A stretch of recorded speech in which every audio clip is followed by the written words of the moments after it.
You're watching KREM 2 News at 4. Newly released court documents are now giving us new insight into the tragic death of a 19-month-old girl over the weekend. Deputies arrested the mother's boyfriend in connection with that case. KREM 2's Morgan Trow joins us live in the newsroom this afternoon. And Morgan, you just got the search warrant for the case. That's right. Mickey Brown was looking after little Azaelia at the time of the incident. And these documents detail all the different stories that he told deputies about how the girl was hurt. He changed his story not once, but several times.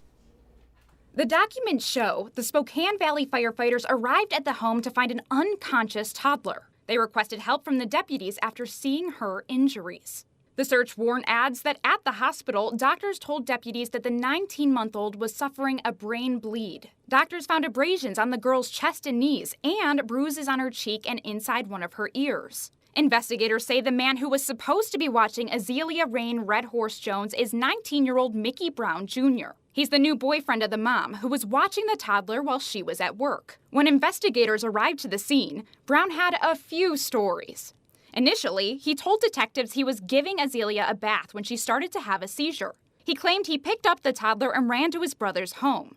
Brown said he then left her with his brother to go find a phone to call 911 because he didn't think his would work. His brother Michael says he used the suspect's phone to call 911 and then started to perform CPR. At one point, documents show detectives overheard a phone conversation between Brown and the child's mother. During that call, the mother said her daughter had been suffering seizures for the past month and that the toddler was scheduled for an EKG the next week. But a doctor told investigators the child's injuries were not consistent with a seizure. This is when we learn another story. Mickey told firefighters that their dog had knocked Azaelia over and she hit her head the day before. When interviewing Michael and another brother, they stated that the toddler had a seizure when Mickey was putting on her diaper.